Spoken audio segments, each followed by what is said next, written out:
Awesome, Auntie Sylvia. So today, let's jump straight in. The one who's saying there's no sound just means they've not enabled their sound. I think, yeah, Milton, he needs to, somebody type to him and tell him to enable audio or dial over internet. Just type that to him so that he knows. All righty, so like we were saying, let's jump straight into our presentation today, quantum leaping. Now today, I'm actually gonna go into a totally new sphere. Last Monday, I did a definition of what a quantum leap is. I demonstrated the physics behind it, how it works, and what quantum mechanics is doing to challenge completely the concept of energy, the concept of matter. And we know this, that there is a law called the law of conservation of energy. And we know very well that the law of conservation of energy declares that matter can neither be created nor destroyed because there's a constant across the universe. That's what the law of conservation of energy teaches. And this is at classic physics level. So classical physics level, it says matter can neither be created nor destroyed. But when you go into quantum physics, that's a totally different story altogether, because we know that based on research that there are actually all sorts of things going on. In fact, in quantum physics, they even teach about antimatter. So like particles that are actually completely opposite of normal particles. So they exist in an anti-universe or a mirror universe to this universe. And in quantum physics, they actually call them the opposite. So for example, an electron in quantum physics in the antimatter universe would be called a positron, all right? What am I saying? I am saying that quantum physics is proving that there is a spiritual world. The New Science magazine in 1995, I mean, if it wasn't New Science, you'd say, whoa, but it was New Science. New Science admitted, and it's on record, it admitted that beyond the macrocosm, and by the way, to understand what the macrocosm is, you have to understand the meaning of those words. So we have the microcosm, we have the macrocosm, and we have the cosmic universe as we know it. Now, in the microcosm, that's your quantum space. That's where you have the subatomic particles and all those things, waves and whatever, all this strange stuff I'm talking about. Then the macrocosm is where you have these large distances across galaxies and Milky Way and Andromeda and Alpha Centauri as the nearest sun and whatever. And so all these massive distances we see in the universe as we see it is part of the macrocosm. But science made a statement that is just shocking. They say that evidence today is suggesting that the universe may actually be quantized.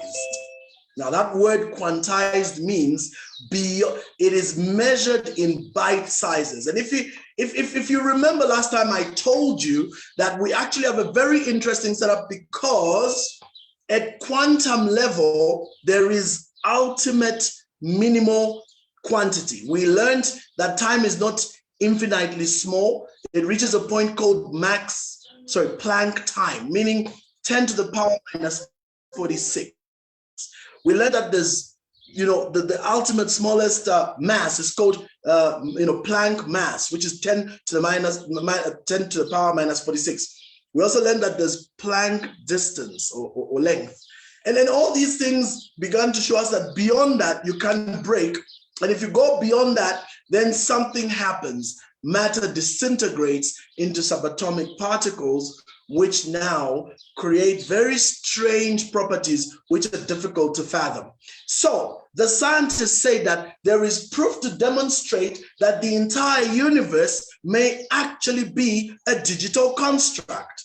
Yeah, you heard me right. Go check New Science magazine, 1996. The whole universe may be a digitized hologram or a digital construct. Those of you who are science fiction viewers, if you've watched a movie called Matrix, we're not too far away from that. It also said that there may be another reality beyond this one. People like myself who are believers, we know about that. The Bible's been saying it for years. It's called the spirit world. And in the spirit world, we know that there's a whole existence over there. Now in science, this science that I'm now speaking about, we call it the quantum realm, okay? It has been demonstrated that in the quantum realm, things are manipulatable because everything is essentially energy. So your thoughts are energy, matter is energy. Every aspect of the universe is energy. And so if it is energy, then we know that if it is exactly that, then energy can be manipulated.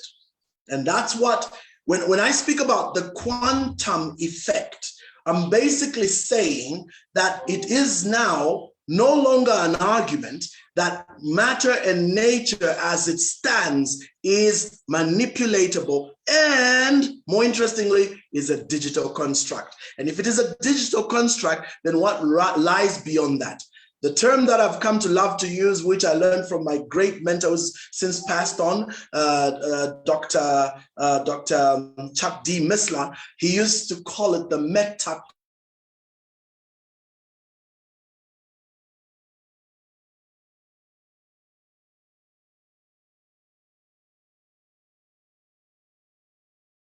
Now we begin to see why quantum physics states that there is an anti-universe. Okay, so with this anti-universe, everything in that universe is opposite of this universe, but is a mirror of this universe.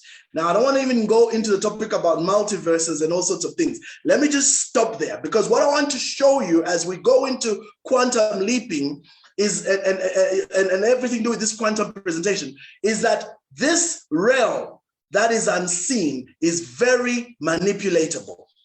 And the state we have as people can determine what actually happens in that realm. And so you and I do not operate on coincidence. We operate on providence. This entire realm that we hear about in the quantum realm operates within the God realm. And for me as a believer, I reconcile completely science and God.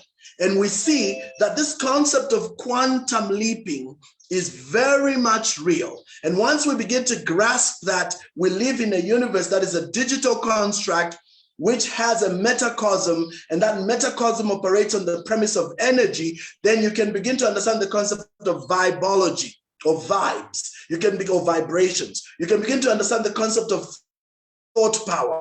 You can begin to understand the concept of the universe and abundance. You can understand the concept of the laws of attraction, correspondence, belief, and expectation. All these things begin to fall in place because you now can reconcile this realm and how it operates with this realm, meaning our realm. So let's jump into some normal presentation now. I just needed that as a preamble. Let me go into what exactly a quantum leap is as far as peak performance is concerned. In peak performance, a quantum leap means a sudden and great leap or surge forward with exponential results.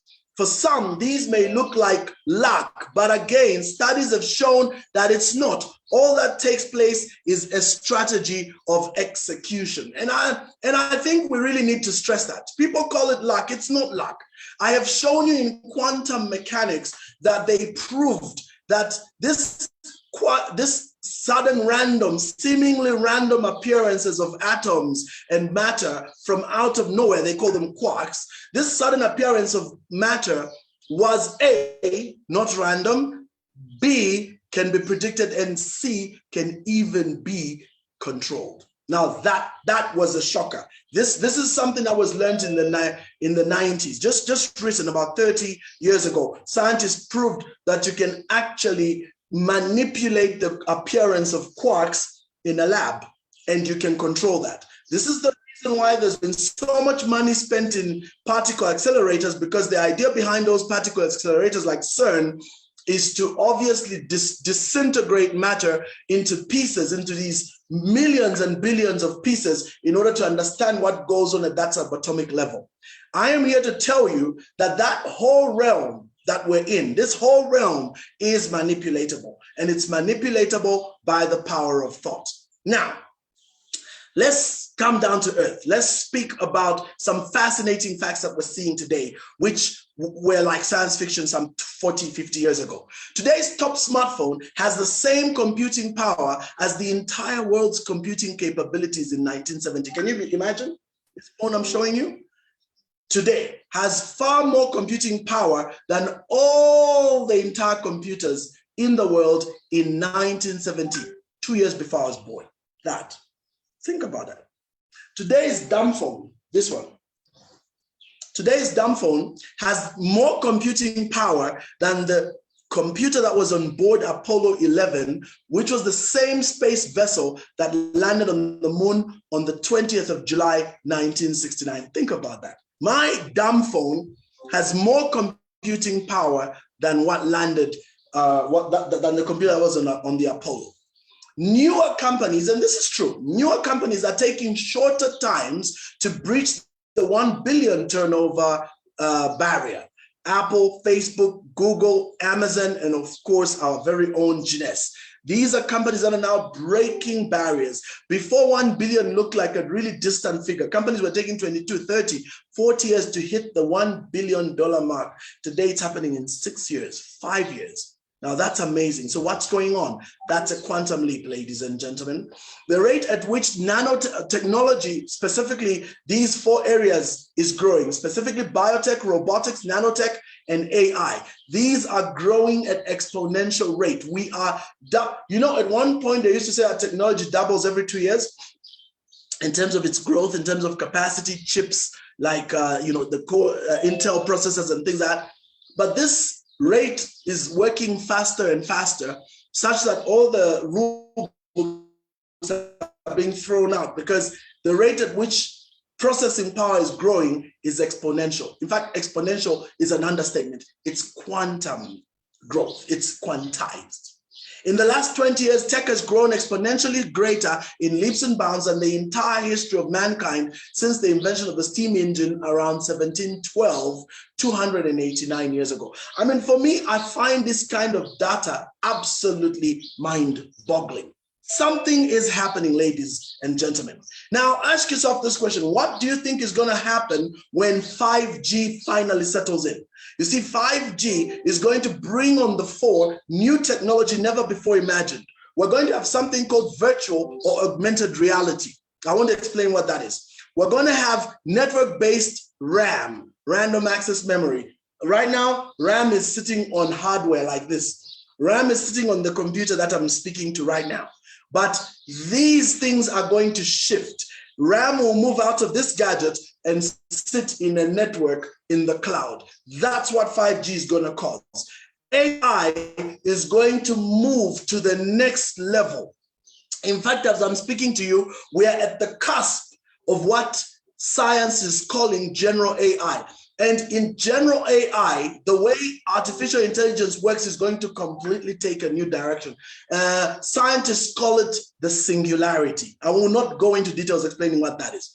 I just want to use these to illustrate that the quantum thing I'm talking about is not some science fiction terminology. Quantum leaping is not something, some fancy word I'm coming up with. This is real and we can work it out. The most amazing thing that's going on right now about 5G and its possibilities is something called quantum computing. I will just say this. Quantum computing and D-Wave is so profound that already computer-based ICT regulators are already banning it. They are not going to allow it to operate at normal level. They are already possessing the technology and closing it up. Why are they doing that? Because if I began to tell you what quantum computing is able to achieve today, it is nothing short of godlike. Note my words, godlike. That's how profound and powerful quantum computing is. Topic for another day. This is not the platform. Why am I telling you these things? Because I want you to understand that you need to realize that we are at a cusp of a completely new dawn. That's why science is calling it a singularity. What is a singularity? It is when the data beyond that event goes into infinite levels. In other words, we cannot even compute it or even tabulate it. It is so erratically huge that it is incalculable. That's what's called that's what we call a singularity. It's a point at which everything changes. It's a point of no return. The rate of growth of personal data generated by users and its effects on AI, which is big data and its ability to predict behavior with uncanny accuracy, is nothing short of shocking. Now, as if that were not enough, there's another component in quantum leaping that I must speak about, and we call it critical mass. Now, critical mass, one factor to achieving a quantum leap is when all that is necessary for success is in place. When this happens, something called critical mass is achieved. Now, critical mass can be described as a point at which a self-sustaining state is reached. A company's critical mass is determined by the size of its staff, its resources, revenues, and market share. Once these elements reach the size that enables a company to operate efficiently, it is said that that company has reached critical mass. So, in simple terms, critical mass is the state needed for an idea, a company, organization, or movement to become self-sustaining without the need for external intervention or input. At this point, it is said to have taken a life of its own. In science, in nuclear science, critical mass is when the bombardment of a proton or neutron, I can't remember what it is that bombards what, but I know that when the nucleus is bombarded, especially a heavy element like plutonium or uranium, when they are bombarded by this particle, then it produces something called a chain reaction. That chain reaction begins a process where an explosion starts, and that explosion reaches a point called critical mass where it begins to consume everything within its environment. That, my friend, is a powerful explosion. It is so awesomely energized an explosion that if you look at that explosion, it will blind your eyes. That's the amount of heat and energy produced by a nuclear bomb. That is caused by this concept of critical mass. In all performance, critical mass is critical. That's why every great operation, regardless of what it is, must seek to create critical mass for it to explode. I have taught several times about the 1-3-5-7 principle. If you had to ask me, where does critical mass happen? Let me show you. If it takes 1 year for a business to break even, that means all the inputs, everything are paid back, but it's not yet there. And then it takes 3 years for it to become self-sustaining. And then 5 years to become profitable, and then 7 years to become world-class. Where does critical mass take place?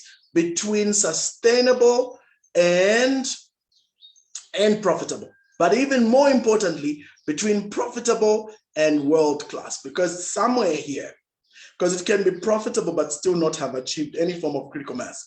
But when the factors, these factors that were here, when they now reach the right mix, they then cause a chain reaction where this thing takes a life of its own. This is true of a revolution as well. Once an idea hits a certain number of minds within the given population, the idea takes a life of its own. Then even if you killed the leader, even if you destroyed the leader, it doesn't matter. That idea will continue growing and expanding, and nothing can stop it. That's the idea behind a revolution. In our personal lives, in performance, especially quantum leaping, the idea is that critical mass must be achieved. And when you combine critical mass with the quantum factors I spoke about, then you achieve a world-class leap in performance. I mean, things just take off in directions you cannot even begin to understand. It takes a life of its own and it shoots off. And what I find so amazing, I've said this many times, every idea has within it all the seeds it needs for it to manifest fully. All the seeds are within the idea. That means the seeds, if you study the seeds, and Cheryl did a phenomenal presentation the other day. Oops, daisies. Oh, okay. I thought I had gone offline. I was just about to open my Zoom here. Cheryl did a great presentation the other day. Cheryl Naika, she did a great presentation on seeds. What you notice about seeds is that they contain everything necessary for them to harness, as long as they are sitting in the right environment. So here's what's interesting about a seed. When the seed comes into the right environment, and it is then, the idea and the seed come together and they sit in the right environment, that seed hatches. And all the resources around begin to come to the seed. That part I find amazing. You could call it the God factor, you could call it whatever you want to call it, but for me, I always believe with all my heart that ideas come from the throne room of God, and they are cast on every human, including myself. And when those ideas are cast onto us, it is God who is the vine dresser. That's the part people miss. Jesus calls himself the vine dresser in John chapter 15. He's the one who takes care of the vine. And there's a part where God is walking through the garden and he sees this tree and it's not fruitful and he wants to chop it down, and Jesus says, give me an opportunity, let me water it and tend it for another year. The Bible also declares that the entrance of the word brings light and gives understanding to the simple. A lot of people do not realize that first and foremost, the word of God has the most powerful effect to manifest the seed. But beyond that, the environment where the seed sits, the ground, is critical. That's why we're so particular about the grounds we're hanging on. I do not hang around certain types of people because they're going to choke my seed. I need to have my seed sitting in the right environment so that that seed will then allow my idea to harness and grow. And remember, if Jesus is the vine dresser, what does that mean? It's Jesus who's going to bring water and water me. It's going to be Jesus who's going to bring fertilizer and keep it around me. And what will happen is the Bible tells me that though you had the water of adversity and the bread of affliction, these things will no longer be there. I will come clearly. The teachers that were hidden will be hidden no more. I will speak with a voice behind you and say, this is the way, walk in it. That's how God uses the universe and creation to harness your idea. But you, as the seed, must be willing to do what it takes to make your roots go deep. And that's the part that's amazing. That's why I'm speaking about quantum leaps and critical mass, because your idea will harness every resource in the universe if you understand that. But see, the majority of people don't understand. That's why they quit, they give up before they even have an opportunity to allow the seed to start to, develop and draw all the resources. They quit. They leave it stunted. They go to the next. They plant another seed. Then they leave it stunted. They plant. That's why nothing grows. You have to find the seed tied to your purpose. And you must allow Jesus to water that seed and then begin to call the resources which sit in the universe all around you. People, tools, systems, processes, money, you name it. It's all there, just waiting for you to be ready. And that's why I tell you, ladies and gentlemen, this is not some hocus pocus. This is not some crazy stuff I'm presenting here. This is real. If you listen to what I'm saying and if you follow what I'm telling you, you're going to begin to see new things you never thought possible manifesting in your life. And you know what's funny about this?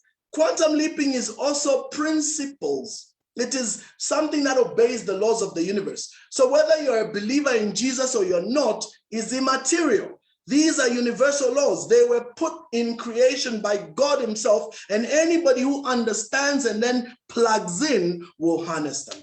So at this point, I will stop because next week I want to go into talking now about the actual quantum process. And what I want to do, my upline is an absolute master in this space. And so I have to allow her. That's Dr. Nelly. She is so powerful in this area. She teaches this immensely, and it would just be good for her to come and kind of wrap this up, because this is right in our realm. In NLP, there's the next level where you are actually taught about the manipulation of matter in the universe through the power of thought. But this is something that a lot of people don't understand. What do you think prayer is? People need to understand that prayer is not screaming. I know I've been called names by my charismatic colleagues, but I'm telling you, prayer is not screaming. You can scream if you need to, but it's not necessary. Prayer is energy. That's why you can pray in total silence or you can scream. If the energy that you're emitting from your heart has the faith necessary. Jesus called it faith. If you have faith and you say to this mountain, be removed and cast into the sea, and believe what you say, it will be done. You will have whatever you say. Nothing can stand in the line of a person flowing in their quantum potential. Doc Nelly, please come in. As Pongozi would say, kambani before niofie bantu. Wow, Rev, that was too much English, you know. Some of us English, there is no. That was too high. We thank God for you really challenge us, because it shows that you do a lot of research, and yeah, that was really amazing. I think to conclude, because time is already gone, I just want to wrap up with this.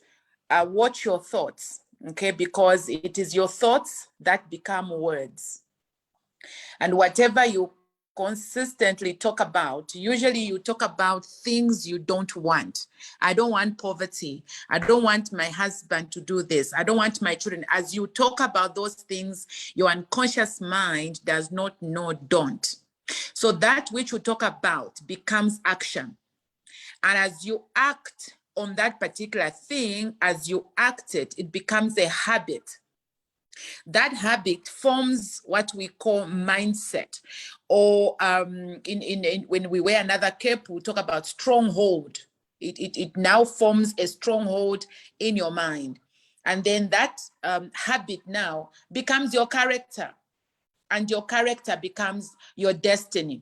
So the energy that you have within you is what will help you to achieve anything.